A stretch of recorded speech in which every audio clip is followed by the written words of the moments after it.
Então, pessoal, bom dia ou boa tarde, né? Essa palestra é uma palestra introdutória sobre os conceitos em geral de software livre, tá? Então,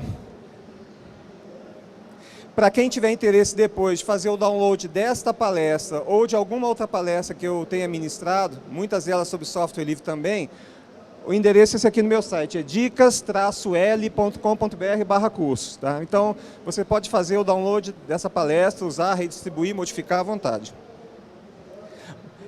A primeira questão que se trata do software livre seria entender o que é o GNU Linux. Mas para isso eu vou voltar um pouquinho mais para trás, para o tempo que realmente a computação começou. Quer dizer, quando a computação começou, os fabricantes ganhavam dinheiro não vendendo software, eles ganhavam dinheiro vendendo as máquinas. Então, no começo da era da computação, com os computadores da IBM, de alguns outros fabricantes, existiam grupos que se reuniam para trocar software, e o software não era cobrado. Então, você tinha uma situação em que cada fabricante tinha a sua ilha computacional, não existia forma de você, por exemplo, fazer um computador da IBM conversar com o computador da Digital, que também foi outro fabricante de computador famoso no começo da era da computação. Então, basicamente, você ficava aprisionado dentro de um modelo de computação de determinado fabricante. O custo era altíssimo, mas existia sim esses encontros, até alguns deles patrocinados pela própria IBM. Mas essa era da computação, é claro, à medida que foi sendo feito um avanço na tecnologia, os computadores foram se tornando mais baratos e mais acessíveis, né? Então o GNU Linux é justamente um movimento, né, que começou com o Richard Stallman, que a gente vê lá em cima, que foi o criador da Free Software Foundation. Bom, quem trabalha com desenvolvimento de software, com computação, etc., sabe que é uma área extremamente criativa, que apresenta muitos desafios e particularmente gratificante. Então, no começo da minha vida, né, eu esqueci de me apresentar, meu nome é Rubens Queiroz, eu trabalho na Unicamp desde 1988. Antes disso, eu trabalhei no Banco Itaú, desenvolvendo software em assembler para máquinas, leitoras de cheques e algumas outras coisas. E eu sempre achei a atividade extremamente gratificante e motivadora, né? Então, voltando um pouquinho na história do começo da Free Software Foundation do Stallman, Richard Stallman, eles trabalhavam num laboratório de inteligência artificial no MIT. E nesse laboratório você podia encontrar algumas das mentes mais brilhantes da computação daquele tempo. E era um ambiente em que você não tinha, por exemplo, aquele ciúme, você fechar o seu código para ninguém ver. Muito pelo contrário. Quando você está trabalhando com pessoas geniais e você troca ideias, é uma coisa extremamente produtiva, é desafiadora, né? E nesse laboratório, se algum programador pegasse o código desenvolvido por algum outro, isso não era visto como um roubo, muito pelo contrário, era um elogio. Quer dizer, se você está trabalhando num local em que você tem as melhores cabeças, né, possivelmente do mundo naquela área, e a pessoa olha para o que você fez e diz, nossa, isso é muito bom, você deixa usar, aliás, nem precisa pedir permissão. Era um estado de compartilhamento total. Você podia pegar o código que você quisesse e usar no seu programa, né? Agora, essa situação, como eu disse, começou a mudar. A primeira intuição que o Richard Stallman fez de que alguma coisa estava muito errada, aliás, não é que estava muito errada, que alguma coisa poderia vir a dar errado, se deu quando eles ganharam uma impressora de alta velocidade, uma impressora laser de alta velocidade. Eles tinham no laboratório deles uma impressorinha muito velha, mas era uma impressora que, como eles tinham acesso ao programa, né, que movimentava a impressora, o device driver, eles modificaram a impressora totalmente para que ela funcionasse da melhor forma possível. Por exemplo, se eles mandavam uma tarefa de impressão para a impressora e a impressora acabasse o papel, imediatamente vinha uma mensagem avisando, ó, acabou o papel. Então a pessoa ia lá, trocava o papel, etc. Se a impressora atolasse, né, muito papel, etc., a mesma coisa. Você mandou uma tarefa de impressão, você não precisa sair correndo, ficar do lado da impressora para ver a tua tarefa. Não, na hora que acabasse a impressão, você era avisado. Enfim, embora fosse uma impressora muito antiga, lenta, eles tinham tornado, através de modificações no software dela, eles tinham tornado essa impressora extremamente útil para eles. Mas quando chegou a impressora laser, que era muito rápida, né, e é uma tecnologia bastante nova, eles começaram a ter problemas. Então, a impressora imprimia 100 páginas, você mandava alguma impressão. Ela imprimia 100 páginas dos outros, na hora que chegava a sua, acabava o papel, e você não sabia. Aí você ia lá e colocava papel. Ela imprimia mais 100 páginas dos outros, enfim. Esse estado de coisas começou a incomodar. Então eles quiseram fazer, principalmente o Stallman, quis fazer com essa impressora o mesmo que ele tinha feito com a outra. Então ele foi para a empresa e pediu para a empresa para passar para ele o código-fonte dos programas que gerenciavam impressoras, os device drivers, para que eles pudessem fazer os mesmos tipos de adaptação que já haviam feito. Bom, nesse momento, a empresa disse para ele, nós não podemos fazer isso, nós não podemos ceder o código-fonte para vocês. Mas por quê? Porque isso é um segredo comercial. Aí, nesse momento, que o Stallman começou a sentir uma coisa estranha, mas como? Né, que você está me proibindo? Eu sou um programador proficiente, tenho muito conhecimento, eu vou fazer coisas boas, possivelmente vou melhorar consideravelmente o software que vocês têm, mas não houve jeito. O representante da empresa não quis dar o código-fonte para ele, mas ele não se deu por vencido. Ele foi em outra universidade, onde ele sabia que a universidade tinha recebido o código-fonte daquela impressora e pediu para o professor responsável. Aí o professor respondeu da mesma forma, não, eu não posso ceder esse código-fonte porque eu assinei um termo que me proíbe de passar essa informação para frente, né? Só um parêntese, né? No livro que conta essa história toda, esse professor que se recusou a passar o código não se lembra do acontecido, né? É bastante interessante como a história se perde. Mas enfim, aí ele ficou bastante incomodado com isso. Quer dizer, você tem um programa de computador fechado, você não tem acesso a ele, você tem uma pessoa que tem um conhecimento de computação muito bom, que possivelmente poderia fazer melhorias significativas para aquele software, e você não pode. É como se você fosse um médico, você é impedido de socorrer uma pessoa que está morrendo. Né? Uma analogia. Bom, mas as coisas, isso aí foi o primeiro sinal de que havia alguma coisa errada, nesse mundo que estava nascendo, que é o mundo do software. Né? Que você não mais vendia apenas o computador, o hardware, você passava também a vender o software. Então, a gota d'água aconteceu quando o grupo, o software, que esse grupo de pesquisa dentro do MIT, esse trabalho todo foi vendido por uma empresa chamada Scriptix. E essa empresa, a primeira coisa que ela pediu aos programadores desse grupo foi que todos eles assinassem esse termo, que se chama Non-Disclosure Agreement. Quer dizer, é um acordo para você não contar o que você está vendo. Algum de vocês tem ideia do que seja isso? Quer dizer, se você é um programador, você vê um código de um programa, ali dentro você vai ter ideias, vai ter algoritmos, etc. O que significa esse acordo? Esse acordo significa que você se compromete a não usar aquilo que você viu ali em nenhum outro programa. Você não pode usar aquela informação num programa que você desenvolve para você mesmo, para outra empresa, etc. Agora, isso daí é muito grave. Ou seja, como é que você consegue... Eles têm até uma expressão que chama você está contaminado. Você viu um código, você se contaminou. Por quê? A ideia é uma coisa pegajosa, que você não consegue tirar da sua cabeça. Não é verdade? Ó, eu vou ensinar um negócio para vocês aqui. Quando vocês forem tomar café com adoçante ou com açúcar, você primeiro põe o adoçante ou o açúcar e depois você põe o café com aquele jato. O jato e o turbilhonamento vai mexer o adoçante ou o açúcar e você não precisa usar a colherzinha. Gostaram da dica? Agora eu vou pedir para todos vocês esquecerem o que eu falei. Por favor, não pensem no café com adoçante e com a...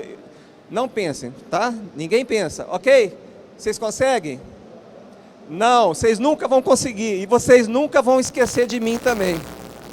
Aquele cara que chegou na Campus Party e falou da receita do café, todo dia de manhã você vai acordar e vai se lembrar de mim. É uma maldição. Quer dizer, a ideia, você não tem como se desvencilhar dela. Então você chegar e pedir para alguém assinar um acordo desse, na visão do Richard Stallman, é uma violência. Por quê? Porque é uma violência.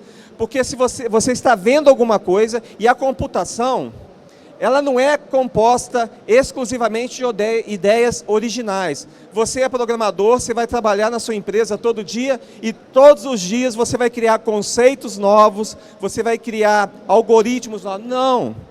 Eu diria que 99% de qualquer programa que você escreva, você vai usar conceitos que alguém já descobriu antes de você. Isso é a mais pura verdade. Então, você ter que assinar um contrato desse tipo é uma violência. Nesse momento, o Richard Stallman disse assim, então eu não vou.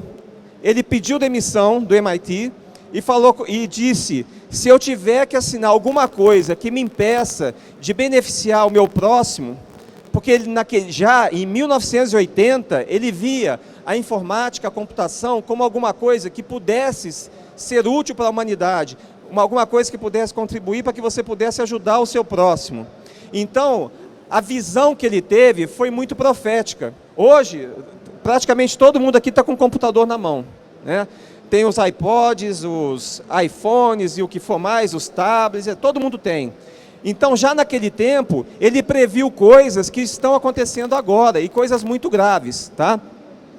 Então, nesse momento, ele pediu demissão, mas o chefe dele no MIT, uma pessoa muito iluminada, falou com ele, não, você pode pedir demissão, tudo que você fizer vai ser seu, o MIT não vai ter direito nenhum sobre isso, você pode fazer o que você quiser, você pode usar os computadores aqui, né? Então ele deu uma abertura bastante grande. Como ele não tinha mais salário, ele até dormia dentro do local, né? Ele começou a ver, nossa, o mundo está caminhando por uma situação muito grave, você vai ter coisas poderosíssimas, que são os computadores, que vão ser capazes de fazer coisas inimagináveis, e tudo isso está caminhando para ser uma coisa fechada, uma coisa que poucos têm acesso, uma coisa que a maioria da população vai estar excluída. Então, o que ele resolveu? Ele resolveu criar um sistema operacional próprio, e tudo que fosse, quer dizer, ele sozinho. Então ele falou assim, para criar um sistema operacional, eu tenho que primeiro escrever um editor de texto. Então ele começou a escrever um editor de texto chamado Emacs. Depois do Emacs, ele escreveu um compilador C. Depois do compilador C, ele escreveu um debugger. E assim por diante. A meta dele era conseguir construir um sistema operacional completo com todas as ferramentas. Só que à medida que ele foi começando esse projeto e trabalhando nele, mais e mais pessoas começaram a se juntar a ele nesse esforço. Quer dizer, o que a gente vê hoje desse mundo colaborativo do Linux, em que você tem centenas de milhares de pessoas do mundo inteiro colaborando, começou lá atrás com o Richard Stallman, né? E uma coisa interessante, na Unicamp tinha um professor, bom, vou voltar um pouquinho, né? Então ele começou a desenvolver os softwares e publicar de graça no servidor do MIT. O servidor do MIT é rtfm.mit.edu. Sabe o que significa RTFM? É Read the fucking manual, né? Lê o manual. Bom, então, ele começou a publicar esse conteúdo de graça no MIT. Eu comecei a trabalhar com a internet por volta dos anos 90. Eu já fui muito, na época, eu ia muito lá para pegar os códigos, compilar e usar nas máquinas que a gente trabalhava. Um professor da Unicamp, todo ano, ele pagava $150 para o Stallman, que ele começou a vender as fitas. Olha que interessante, o software era gratuito, qualquer um podia baixar na internet, mas ele vendia as fitas também, que as fitas eram vendidas para ajudar o movimento. Ele tinha que comer, né? Ele tinha que ter tinha despesas, e gente do mundo inteiro começou a comprar essas fitinhas. Eram as fitas de rolo, capacidade de 10 megabytes, uma coisa assim, que o mundo inteiro começou a comprar. E o sucesso dessas fitas foi tão grande que permitiu que ele criasse a Free Software Foundation e começasse a dar um rosto mais definitivo, né, mais comercial que eu digo assim, institucional para o trabalho deles. Nossa, eu não vi aqui a palestra. Meu Deus do céu. Já acabou a palestra.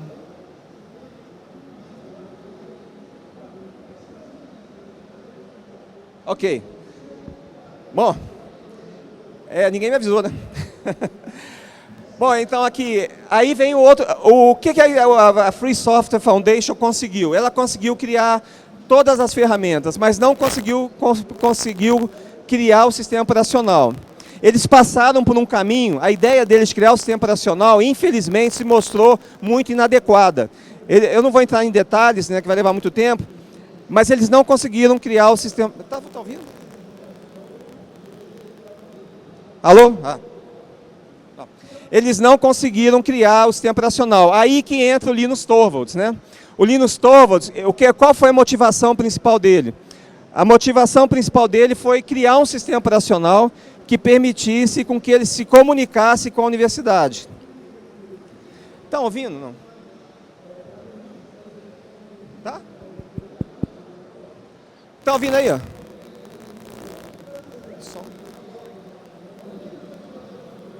Oi? Assim?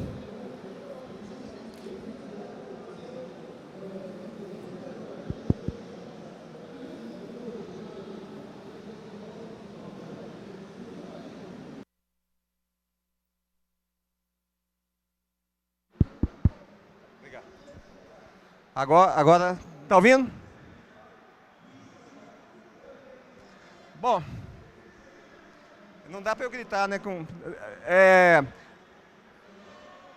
Tá ouvindo aí? Bom, então o Linus Torvalds, a motivação dele era justamente, ele precisava um computador para se comunicar com a universidade dele. E naquela época, a Intel vendia o processador 286, que não tinha capacidade de multiprocessamento, e foi lançado o 386. Fora isso, a única opção que existia eram os computadores da Sun. Esses computadores, na época, eram $10 mil. Agora, imagine um estudante, em 1991, conseguir comprar um computador por $10 mil. Então, o Linus Torvalds resolveu construir o seu próprio computador. Aliás, o seu próprio sistema operacional. Foi aí que nasceu o Linux. Tá? A motivação do Linus Torvalds não era liberdade, compartilhamento, nada disso. Ele queria apenas isso. E a grande sorte, né, no final, foi que ele resolveu publicar o código dele na internet gratuitamente. Tem uma história bastante interessante, que a princípio, o Linus Torvalds queria usar como base do sistema operacional dele o sistema Minix, que é do Tannenbaum. Tem um livro que se chama Sistemas Operacionais, e que, para ilustrar os conceitos do livro, o Tannenbaum distribuía junto também os disquetes do Minix. Mas o Tannenbaum, na época, não se interessou. Até teve uma briga bastante famosa entre os dois pela internet, em que o Tannenbaum criticava o modelo que o Linus usou para desenvolver o Linux, né? Mas, enfim, os dois juntos, eles conseguiram criar um ecossistema em que você tem um sistema operacional, que é o Linux, e o Stallman e a Free Software Foundation já veio com todas as ferramentas. Ou seja, quando o Linux apareceu no cenário, já existiam todas as ferramentas necessárias para que você montasse um ambiente computacional completo.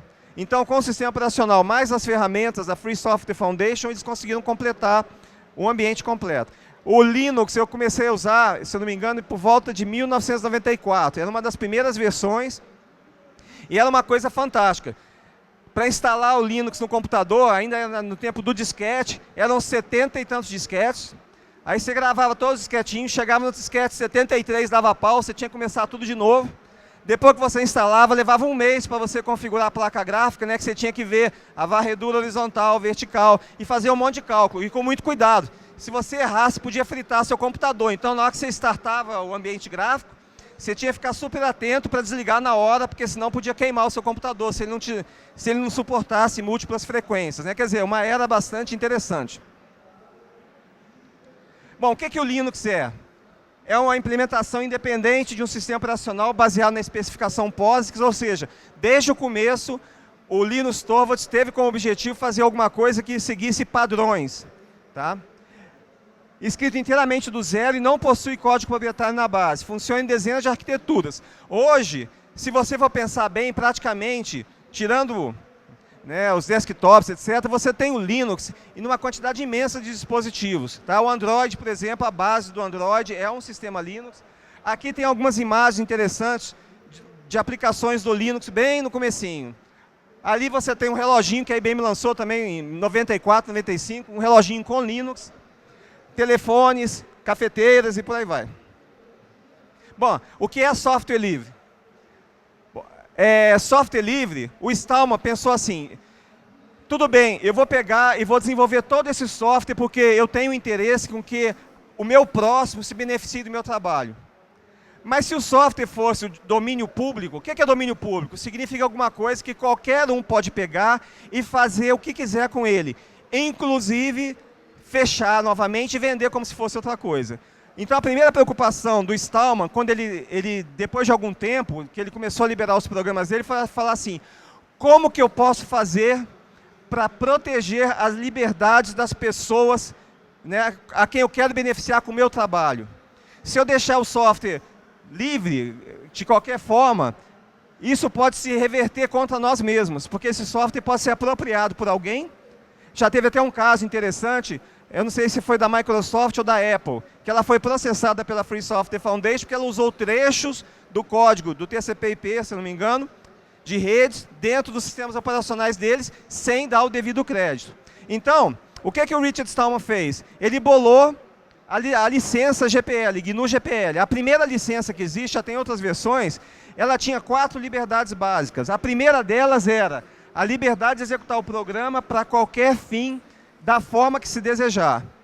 Vocês podem pensar assim, mas é uma idiotice eu colocar uma liberdade que faça isso, a liberdade de executar um programa. Em 1990, 88, na Unicamp, onde eu trabalho, nós adquirimos um computador da IBM, e esse computador ele veio com várias restrições, porque era um computador super poderoso na época, e ele poderia ser supostamente usado para fazer cálculos de bombas atômicas, etc. Então, foi assinado um acordo em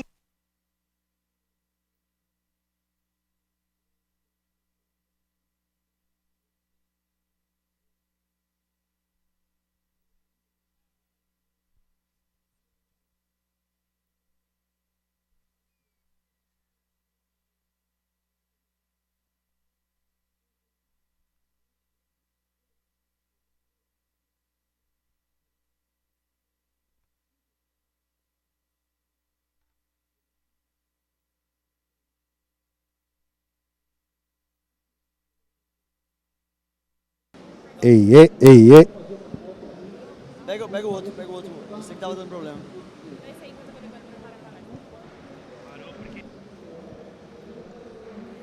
Ó, ei, ei. Ele apertou embaixo. E aqui embaixo, aí, deixa eu ver. Mas eu não peguei aqui. Então, eu não sei o que aconteceu, mas agora ele voltou a funcionar. Tá bom. Bom, então, a Unicamp tinha que assinar esse acordo e ela tinha que abrir as portas dela para fazer inspeções periódicas, ou seja, aquele computador não podia ser executado tudo que se quisesse. Nunca foi nenhuma inspeção, etc., mas você teve que abrir mão da sua autonomia para permitir que alguém fizesse isso. Mais recentemente, teve um escândalo bastante grande na UFRJ, se eu não me engano, em que um professor queria comprar diversas máquinas da Dell para fazer um trabalho conjunto com Cuba. Só que Cuba, até hoje, é objeto de um bloqueio por parte dos Estados Unidos. E a Dell só ia vender o computador para o professor se ele assinasse um termo falando que não ia fazer o que ele queria fazer. Aí ele falou, ó, hasta la vista, eu vou comprar o computador de outro. Hoje você tem a opção. Mas essa história de você só executar o programa da forma que você desejar não é uma liberdade tão trivial que você possa abrir mão. A segunda liberdade é a liberdade para modificar o programa e adaptá-lo às suas necessidades. Se você pegar o Linux, você tem versões do Linux traduzidas para o Klingon, que é aquele idioma lá da Jornada nas Estrelas. Alguém fala Klingon aí? Não? Mas se você falar, você tem uma distribuição de Linux que já tem toda a localização, manuais, mensagens do sistema em Klingon. Alguns anos atrás eu assisti uma palestra de um evento na Europa de voluntários trabalhando com a adaptação do Linux para o vietnamita. Isso quando o Vietnã estava numa situação terrível e ninguém queria fazer um sistema adaptado, mesmo porque o idioma vietnamita é bastante complexo. Quer dizer, o idioma tem algumas sutilezas que são difíceis de traduzir e de adaptar. Mas mesmo assim, eram 2 pessoas da França que estavam morando no Vietnã e estavam trabalhando para fazer isso. E mesmo uma pessoa sozinha, né, com disposição, pode contribuir e fazer alguma coisa. Eu mesmo, eu já tive a oportunidade de fazer a tradução de vários softwares, porque quando você tem um software livre e você quer instalar em algum lugar, se aquele software ele está já em inglês, você já tem uma rejeição por parte das pessoas. Quer dizer, uma grande parte do processo de aceitação de um software é você fazer uma adaptação da interface. Então eu traduzo bastante. Quando eu vejo que o software é interessante, eu traduzo e coloco para o uso, né? Teve uma vez uma coisa muito interessante, eu traduzi um software inteiro, aí escrevi para o desenvolvedor, falei, ó, tá aqui a tradução em português, seu software é muito legal, aí o cara falou, pô, muito obrigado, você é o segundo que faz a tradução. Olha a burrice minha, né? Eu devia ter perguntado se alguém já estava traduzindo, enfim, mas sempre ganha alguma coisa. A segunda liberdade, que é uma liberdade que todo mundo está querendo acabar, né, no mundo hoje, a empresa de cinema, que for, música, software, é a liberdade de você ajudar o seu vizinho distribuindo cópias do programa. Quer dizer, se você gostou de alguma coisa, o mundo do software livre, ele incentiva você a compartilhar. Quer dizer, você pode pegar aquele software e dar para o outro, você está fazendo um bem. E esse bem é o que foi planejado lá atrás pelo Richard Stallman, quando ele começou o trabalho dele. É o objetivo de você ajudar o seu próximo. Se você não precisa ver alguém em necessidade, você não precisa virar a cara e ir embora, né? E a terceira liberdade é a liberdade para ajudar a criar uma comunidade. Quer dizer, se você gosta de um software, você pode reunir pessoas competentes, e em diversas áreas, você tem pessoas que vão escrever código, tem pessoas que vão traduzir, você tem pessoas que vão dar palpite sobre a interface, a usabilidade, enfim, você pode montar uma comunidade que vai ajudar a disseminação desse software. E o Linux, né, é um software que tem uma comunidade gigantesca, e como eu já disse, é impossível você medir hoje o impacto e a penetração que um sistema Linux tem no mundo inteiro. Ele está praticamente em quase todos os lugares, né? E tem mais, na questão da autonomia. Muito tempo atrás, a Microsoft foi na Unicamp e ela queria que o curso de computação fosse feito usando os softwares deles. Mas isso é uma contradição absoluta. Por quê? Para você aprender alguma coisa, você tem que ver como ele é feito, você tem que ter exemplos. Como é que você faz isso com um software que é fechado? Aí, é claro que essa proposta não foi para frente, e o software livre, ele é livre, é aberto, o código está disponível para quem quiser, e tem um projeto muito interessante na internet que chama-se Linux from Scratch, quer dizer, o Linux do zero. Você pode, se você quiser, você pode entender como que o Linux funciona de A a Z, seguindo os manuais. Isso aqui são 2 manuais enormes, em que ele mostra passo a passo como você consegue um sistema operacional Linux para você usar, né? Então, você pensar que você vai deixar o pessoal de computação das escolas desenvolver a sua carreira a partir de um software que é fechado, você está criando uma geração de empurrador de mouse, né? Quer dizer, o cara só sabe empurrar mouse, não sabe mais nada. Ou sabe configurar umas coisas, ele não sabe o que está ali por trás. Ele não pode melhorar. Então essa ideia de dominação cultural é uma coisa muito antiga. E também se expande em todas as áreas. Volta e meia, um exemplo mais marcante que eu tenho é justamente da criação de Brasília. Quando o Juscelino Kubitschek assumiu a presidência do Brasil em 1955, ele tinha um programa de 30 metas de avanço em vários setores nacionais e a meta síntese que era Brasília, a construção de Brasília. Uma das metas do Juscelino era que carros se fabricassem no Brasil. Em 1955, no Brasil não se fabricava nem parafuso. Aí ele falou, não, nós vamos ter uma indústria automobilística aqui. O que é que eles disseram, os americanos? Ah, o clima tropical não permite que você faça fazer a fundição de um motor, porque o clima aqui é inadequado. Quer dizer, são situações absurdas. Outra coisa, quando Brasília foi fundada, é lógico que você tem que ter uma capital do país, você tem que ter uma linha de comunicações até lá.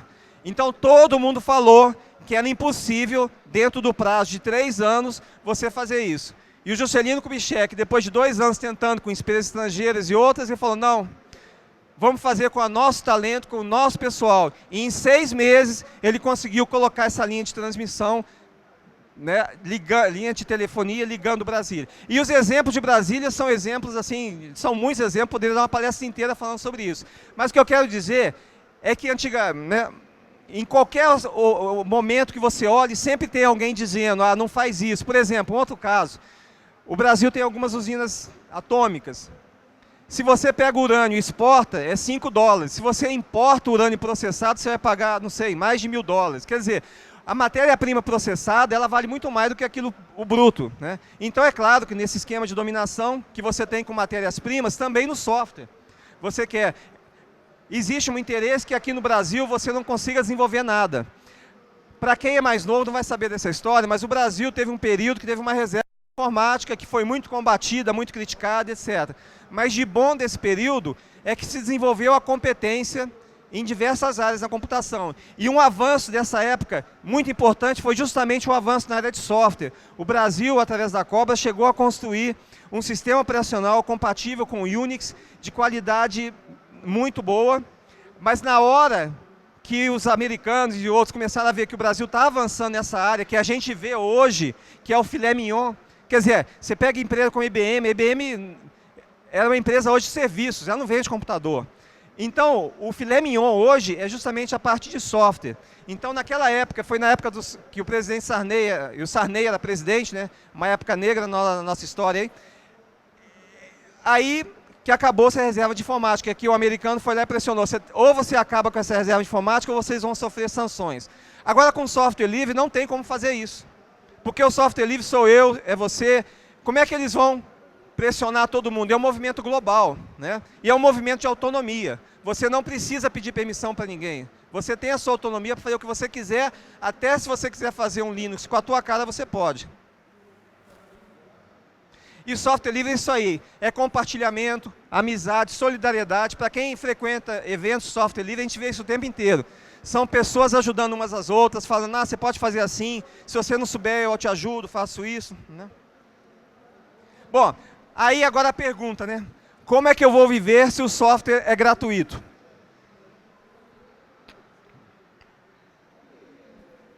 A gente está vendo isso hoje. Quando você tem uma economia globalizada, né, você aqui no Brasil pode vender um produto para uma pessoa que está na China, onde quer que seja. Não faz mais sentido você ser tão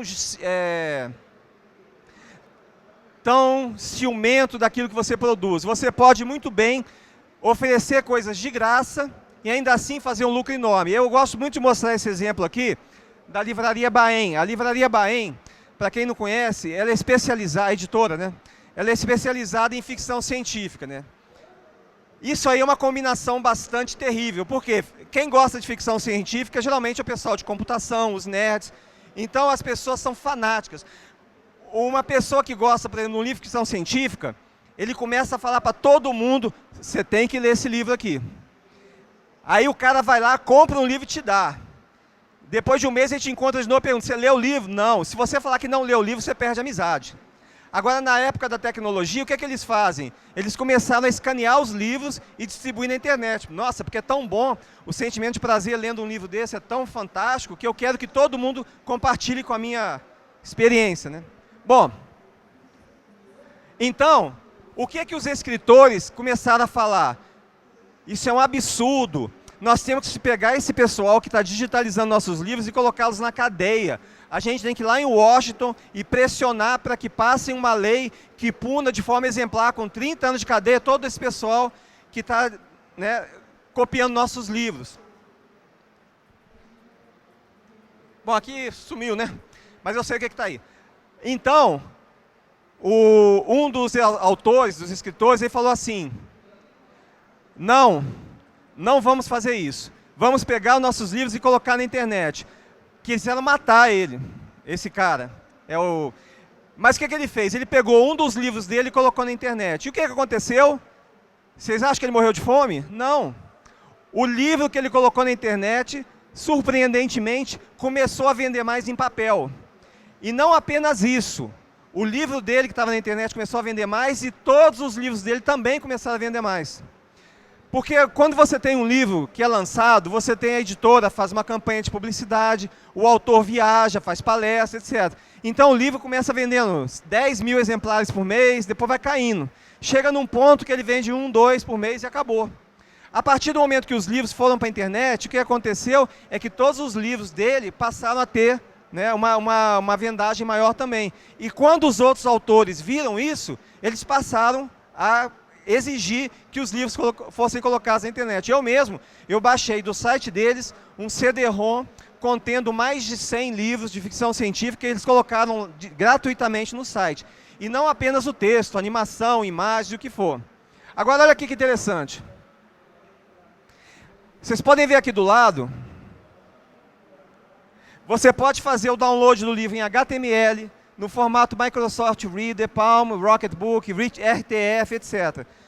E você lê alguns depoimentos nesse site de coisas assim, maravilhosas. Ali você tem um relato de uma pessoa falando que ela não conseguia ler porque ela tinha uma doença muito dolorosa nas mãos. Ela não conseguia virar as páginas do livro e não tinha ninguém para fazer isso para ela. A partir do momento que ela conseguia ler o livro no computador, ela pôde, né, dar vazão a uma paixão que ela tinha de leitura. Outra pessoa, por exemplo, pessoas que têm deficiências visuais, não necessariamente cegos, mas pessoas que não conseguem enxergar bem, elas podem aumentar a letra. E novamente, um mundo que não estava acessível a eles passou a se abrir. Outra coisa, eles perderam dinheiro? Eu disse, não, não perderam dinheiro. Eles passaram a ganhar muito mais dinheiro a partir do momento que eles fizeram isso. Paulo Coelho, né? Se você quiser os livros do Paulo Coelho, que vendem milhões de exemplares no mundo, estão todos disponíveis para download. Na Rússia, os livros do Paulo Coelho foram super pirateados, mas ele só ficou conhecido naquele país através dos livros pirateados. E ele vende muito livro na Rússia também. Bom, aqui tem essa pergunta, né? A minha escola, a universidade não paga nada. Para que eu vou usar software livre? Bom, primeiro, isso é uma tática. Você dá a coisa de graça quando ele é estudante e depois você vai cobrar. Eu já tive a experiência de verificar muitas dessas chamadas doações, que são, na verdade, uma outra coisa. Eles te doam o software, você fica viciado nesse software e depois, quando você quer se livrar, você não consegue. O ser humano é um ser humano de hábitos. Você acostumou lá com o seu Windows, para você passar a usar um outro sistema operacional, é uma coisa muito complicada. Tinha um amigo meu, que ele tinha fobia de computador. Com muito custo, ele conseguiu aprender a usar o Windows, aprender a usar o editor de texto, etc. E eu falava com ele, nossa, você não quer experimentar o Linux? É de graça, bem mais estável, né? Você vai ter mais possibilidade da gente interagir, que eu conheço bastante, então a gente pode trabalhar de uma maneira bem eficaz. Ele falou, não, eu levei 5 anos para chegar perto do computador, agora que eu cheguei, que eu sei usar isso aqui, por favor, não me perturbe. Aí eu estava trabalhando numa compilação de um sistema operacional adaptado. Foi quando a Red Hat lançou a primeira versão, não me lembro exatamente o ano, acho que foi 2004, por aí. Foi um sistema bastante bonito, com fontes bonitas, eu estava trabalhando uma adaptação. Aí esse meu amigo chegou na minha sala e perguntou assim para mim, você não tem um Windows aí para eu usar? Eu falei, tenho sim. Aí mostrei a máquina com Red Hat instalado, que eu tinha customizado, né? Eu deixei com a cara do Windows. O cara sentou, trabalhou umas 3 horas lá. Aí na hora que ele foi embora, falou, nossa, esse teu Windows é muito bom, hein? É mais bonito. Agora, ele não sabe até hoje, viu? Eu não contei para ele, que se eu contar, ele vai deixar de ser meu amigo. Mas enfim, na hora que foi passada aquela barreira inicial, daquela reação, isso é o Windows, né? Aliás, isso é Linux, ele conseguiu usar. Então hoje você tem sim possibilidade de fazer isso daí. E você não quer ser aprisionado, né? É o cavalo de Troia. Eles te dão de graça. Essa aqui posso comprar no camelô, R$10. Vou lá e compro o que eu quiser. Por que eu devo comprar? Bom, o software em geral, ele é objeto de uma campanha muito pesada de lavagem cerebral. O que é lavagem cerebral? Eles dizem para você que você é um criminoso, você é um pirata, né? E olha o que eles fazem aqui. Não nesse, né, no outro. Olha aqui. Você viu pirataria de música, software ou vídeos? Você ligue agora em confiança. Isso aqui é da Inglaterra, tá? Então eles têm um disque denúncia para você denunciar quem eles acham que está roubando música, MP3, etc. Agora, quem aí nunca baixou música na internet, levanta o braço. Todo mundo, quer dizer, todo mundo aqui já pode sair direto para a cadeia, vocês são todos criminosos, certo? Então, quer dizer, é um absurdo você criar uma lei que torne a maior parte da população do planeta em criminosos. Isso não faz sentido. E não faz sentido ainda você ter um disque de denúncia para isso. Então esse mundo é um mundo que está ficando cada vez pior. Quer dizer, a Agora, voltando lá atrás o que o Stallman disse, né? A tecnologia, ela permeia toda a nossa sociedade. A partir do momento em que essa tecnologia pode servir para te escravizar, isso é muito perigoso. Nós já vemos bastante situações, por exemplo, agora está a febre dos tablets, dos livros digitais, etc. Mas olha que interessante, quando você tem um livro de papel, se você gostar de um livro, você pode pegar aquele livro e dar para alguém. Ó, ler ou emprestar, né? Ou que é a mesma coisa, ninguém devolve o livro que você empresta, né? Mas enfim, você pode fazer isso, você pode revender o seu livro. Com software digital, não. Se você dependendo de onde você comprou o teu livro, se você perder o dispositivo, você perde todos os seus livros. Eu não sei se vocês ouviram recentemente, o Bruce Willis, ele entrou com um processo contra a Apple, porque ele queria que quando ele morresse, a coleção de músicas que ele tem do iTunes, que está no iPhone dele, etc., pudesse ser dada como herança para as filhas dele. E faz todo sentido, né? Por exemplo, você vê uma pessoa, o tipo de música que ela gosta, é uma coisa que você, por exemplo, depois que ele morrer, as filhas vão ouvir as músicas que eles gostavam e ter sentimentos bons, relembrar o pai, quer dizer, faz todo sentido esse tipo de coisa. Então ele estava processando a Apple, para que a Apple concordasse que o que ele pagou, ele tem direito e ele pode, né, passar como herança. Mas o mundo digital não tem nada disso. O mundo digital, você pode pegar coisas que são de domínio público e pode falar que aquilo é propriedade de outro e pode te bloquear o acesso. Semana passada ou semana retrasada, teve o caso de um suicídio de um programador genial nos Estados Unidos, o Aaron Swartz, de 26 anos. Ele era um batalhador, ele era um militante defendendo os direitos das pessoas de acessar, né, a informação livre, de domínio público. Então, ele era um programador genial e ele baixou, através de uma conta que ele tinha no MIT, ele baixou milhares de artigos que eram de domínio público e pelos quais uma empresa americana, a JSTOR, ela vendia o acesso. Quer dizer, você para acessar uma coisa que é de graça, que é pública, você tinha que pagar uma quantia lá. E não é barato, era caro. Então ele tinha um trabalho de fazer com que essas informações de domínio público fossem também gratuitas, que eu, você, qualquer um pudesse ter acesso. Porque a informação pública, em última instância, é uma informação que ela diz respeito a direito seu, que você tem, a informações que podem fazer a sua vida melhor. Bom, enfim, para encurtar a história, ele foi processado. No julgamento dele, ele poderia ser condenado a pagar uma multa enorme, que ele não teria condição de pagar, e a ficar preso por 35 anos. Tá? Então, ele não suportou a pressão, acabou se matando. Esse mundo digital que traz muitas conveniências, para pensar no que tem por trás daquilo. A Apple, por exemplo, a Apple todo mundo adora, realmente os produtos que eles fazem são fantásticos, o iPad, iPhone, etc. Mas por trás daquilo tudo, a desculpa é essa. Não é isso que eles falam, mas é isso que eu vou falar. Você é incompetente. Então deixa eu fazer tudo para você. Eu sei o que é melhor para você, tá? Você não tem condição, que nem no Linux, né? Você pode montar o seu desktop, fazer o que quiser. Não. Você tem que fazer exatamente como eu digo, né? Se você não fizer isso, você vai ter uma penalidade. Outra coisa. Outro dia eu estava vendo uma recuperação de um iPod. Para você recuperar o iPod, você tem que entrar em contato com o site da Apple, baixa um monte de coisa de lá e depois você pode. Se um dia a Apple resolver falar assim, ela fala, eu preciso renovar minha base de rendimentos. Eu não estou falando que vai fazer isso, mas ela pode. Por quê? O software é todo fechado. Ela fala assim, iPods que tem mais de não sei quantos anos, vamos dar um defeito. Quer dizer, na hora que você vai atualizar o seu software, você recebe uma mensagem. Erro de sistema, erro de hardware. Como é que você vai saber? Não sabe, né? Então, porque a informação é totalmente fechada, né? Então, o software livre, ele incentiva a cópia, né? Seja legal, use software livre. Agora, você imagina uma sociedade em que você fala assim, você não pode copiar, você não pode dar o que você acha que vai ajudar a vida do seu próximo, você não pode dar para o próximo.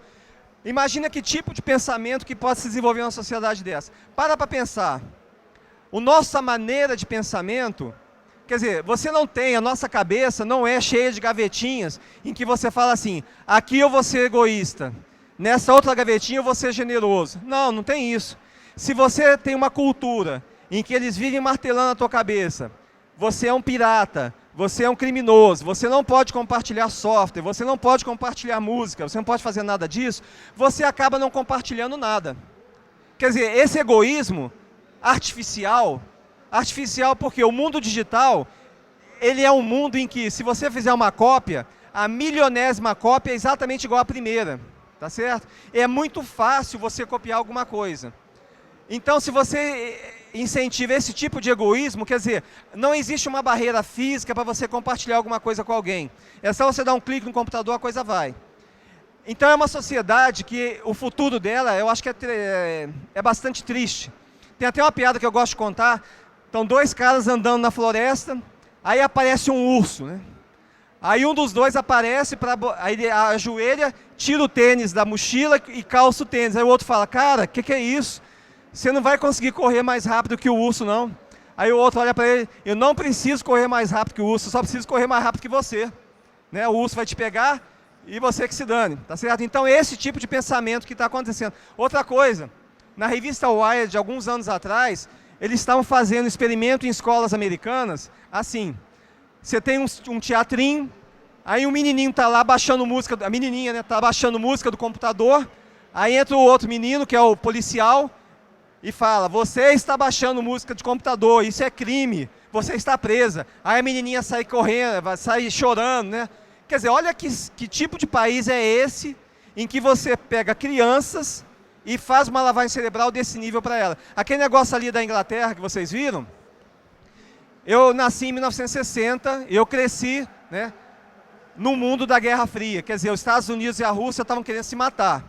Então, nas seleções do Reader's Digest, que a gente lia muito naquele tempo, ficava falando de como a vida na União Soviética era terrível, porque os filhos eram incentivados a delatar os pais. O que é isso que a gente está vendo agora na Inglaterra, nos Estados Unidos, né? Você pode ir lá e denunciar alguém que tem música pirata, né? Pirata não, música baixada ilegalmente. Essa aqui é uma charge interessante que eu achei um tempo atrás também. Quando o software é proprietário, você não sabe o que está ali, não sabe. Aqui tem um avião, ele foi bombardear a sede da Microsoft, aí o míssil deu uma volta. Aí o piloto pergunta, por falar nisso, quem é que fez o software de teleguiar os mísseis, né? Software médico, está lá você na mesa de operação, fazendo a sua cirurgia de hemorroida, o computador da Microsoft trava. O que aconteceu? Não sei. Tem que mandar para a Microsoft para ver o código-fonte, né? Essa daqui também é fantástica, né? O cara falando, meu carro está com um problema, mas eu não posso abrir o capô, que quem fez o carro foi a Microsoft. Quer dizer, tem coisas que a gente aceita tão naturalmente, você aceita que o sistema operacional que você usa, que o programa que você usa, você não tem acesso ao código-fonte. Mas você aceitaria comprar um carro que o capô viesse soldado de fábrica? Não. Mas no mundo do software, é uma engenharia psicológica. Eles te fazem acreditar que é tudo, isso é para o seu bem. O software é fechado para o seu bem. Eu só penso no seu bem-estar. O que é isso? E essa outra pergunta, né? O software, se esse software livre desaparecer, primeiro que não vai, né? O software livre já é só de Linux, a gente tem 22 anos. Se você pegar a Free Software Foundation, são 30 anos. E por que esse movimento tem tanta vitalidade? Por que esse movimento está tão forte? Porque justamente é um movimento que dá poder individualmente para cada um de nós. Tudo isso que vocês usam aí, internet, o que for, se não fosse software livre, se não fosse o próprio Linux, nenhum de vocês tinha acesso à computação de uma forma tão universal como tem hoje. Tá? Então, por trás de tudo que nós temos hoje está o software livre. E em cima você tem os Apple da vida, as Microsoft da vida, que estão retirando seus direitos. E sim, relegam, né, uma comunidade, uma sociedade inteira a um papel irrelevante no mundo. Tá? Acabou?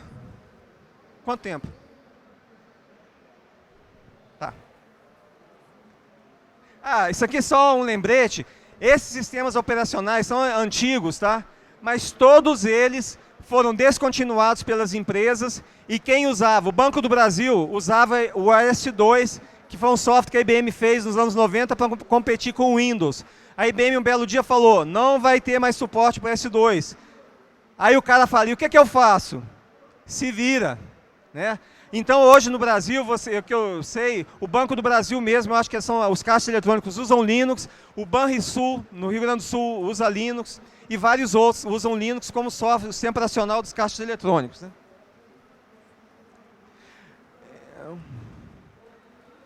Bom, aqui a pergunta, né? O software livre você tem desenvolvedor pelo mundo inteiro. Eu não vou ficar na mão.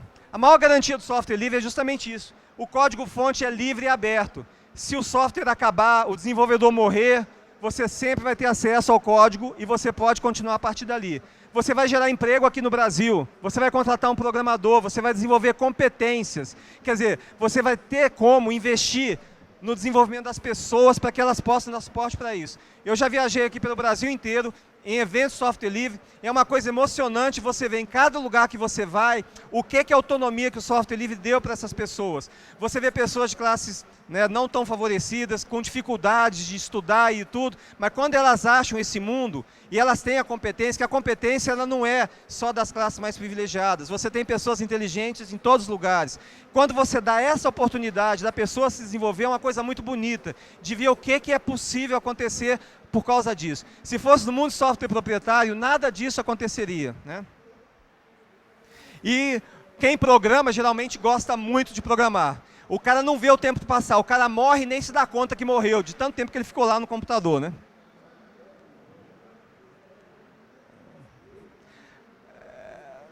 A outra pergunta, né? O Linux é muito difícil de usar. Eu não vou perder muito tempo. Olha aqui esse desktop que eu peguei hoje de manhã para mostrar para vocês. Eu nem entendo o que é isso aí. Mas isso aqui é aquele Compis, que é um software gráfico que você pode mudar as janelas. Eu uso meu computador, mas eu uso o basicão, né? Aquelas janelinhas que ficam rodando, que ficam uma atrás da outra. Olha o que esse cara fez. Ele pegou um globo terrestre e as janelinhas dele estão rodando em volta do globo terrestre. Olha que fantástico. Eu ia passar o dia inteiro sem trabalhar olhando isso, né? E o cara fez por quê? Porque ele tem a liberdade. Então você pega uma versão do Windows 7, por exemplo, né? Você não pode nem colocar o papel de parede. Olha que absurdo. Aí você vai falar, não, mas pô, tanta alternativa é ruim. Não é ruim. Porque já existem distribuições que você, como eu fiz na Unicamp algumas vezes, você pode pegar uma distribuição para um determinado público. Você vê, por exemplo, a minha avó. Eu posso ver todos os programas que ela usa e eu posso deixar tudo pré-customizado de uma maneira bastante acessível para que ela não tenha dificuldade alguma. Agora, a coisa mais radical que eu já vi num evento software livre foi um rapaz, ele botou a mãe dele para trabalhar com FreeBSD, né? E a mãe dele ia para as reuniões com as amigas e falava assim, vocês usam, olha só, hein, o que ele conseguiu lavar cerebral com a mãe dele, no bom sentido, né? A mulher ia para as reuniões com as amigas e falava, nossa, vocês estão usando Windows, isso aqui é o FreeBSD muito melhor, olha as coisas que eu faço. E as outras ficavam todas maravilhadas, né? Enfim, não é porque o software te dá oportunidade de customização que você vai perder por isso. Tem uma história muito interessante, né? Eu estava no avião, aí chegou a aeromoça e perguntou, jantar, senhor? Eu falei, sim, quais são as minhas opções? Ela falou, sim ou não, né? Então, no software livre, você tem muitas alternativas. Não é porque ele dá alternativa que você vai achar que ele é ruim. Aqui tem uma outra telinha, também bem interessante. Você tem aqui aquele menu, que é o menu que é usado no Macintosh. Você tem telas transparentes. Enfim, você pode dar a cara do seu ambiente de trabalho, a cara que você quiser. Você pode, você tem a liberdade de fazer isso. Bom, isso aqui é o teclado aprimorado para quem usa o sistema Windows, né? Só precisa do Ctrl Alt Del, né? Isso aqui são as mensagens antigas que eu achava super interessante. Essa aqui é fantástica, né? O Windows 95 não detectou o seu teclado. Aperte F1 para tentar de novo ou F2 para abortar. Essa aqui também. Pressione OK ou cancel para continuar, né? Bom. E o vírus, né? O cara chega para trabalhar 8h30 da manhã, mas ele efetivamente só vai conseguir trabalhar às 9h30, porque tem que passar o antivírus, depois tem que passar o anti-spyware, tem que passar um monte de coisa. Depois o computador dele está limpo, é que ele pode começar a trabalhar. Aí lá pelo meio-dia para tudo de novo. O computador dele congela. Por quê? É o antivírus de novo. Linux não tem nada disso, viu? Essa daqui, né? O Windows é padrão de mercado, nem mais, né? Não é estúpido nadar contra a corrente, né? Bom, a tecnologia, hoje você já tem bastante alternativas. O software livre, infelizmente, no desktop ainda tem uma penetração pequena, mas eu ainda tenho uma grande esperança que ele vai, né, conquistar o mundo. Você sabe que o lema da Microsoft é conquistar o mundo, né? É o lema não escrito da Microsoft. O do Google é não seja maligno. E o da Apple é conquistar o universo, não é isso que eles falam? Olha aqui, ó, ambicioso, a Microsoft é conquistar o mundo, a Apple é conquistar o universo. Produzir uma mudança galáctica, né? Suporte, eu não tenho dinheiro, onde eu vou encontrar ajuda? Quando o Linux começou, não tinha ninguém, né? Praticamente era um ou outro louco que falava de software livre. Hoje, é uma comunidade imensa, né? Você tem bastante alternativas, tem sites fantásticos de Linux, como o meu, como o da Fátima. Tem mais alguém aí que faz site de software livre aí? É? Bom, enfim, meu site é dicaselli.com.br, a Fátima Conte também escreve lá, está ali, deu palestra aqui também. Então tem muita gente querendo ajudar, tá? Aqui tem um ambiente, o sistema How-To de perguntas e respostas, que já morreu, mas eu ponho aqui porque já tem alternativas bastante melhores para responder perguntas de software livre. Olha que interessante, eu vou mostrar só um exemplo aqui. Está vendo aqui em cima? Esses caras aqui, esses caras eram os de maior destaque. Isso aqui são os pontos que eles ganhavam. Para vocês terem uma ideia do poder dessa colaboração, esse rapaz aqui, Humberto, ele respondeu 20 mil perguntas sozinho, tá, de dúvidas sobre Linux. O segundo, não, esse aqui, o terceiro, Eduardo K, respondeu 5 mil perguntas. Ou seja, você tem uma comunidade, por quê? Porque ele é aberto, ele é generoso, as pessoas ajudam umas às outras, né?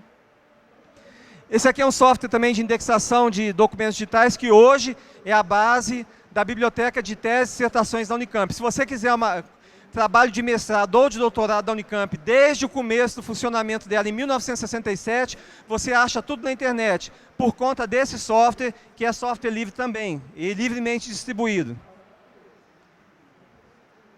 Bom, então, pessoal, era isso que eu queria falar para vocês.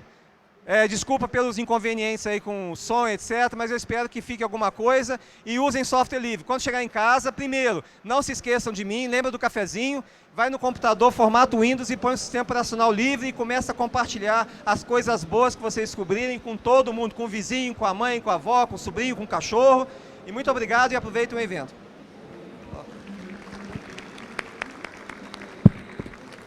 Alguém tem alguma pergunta?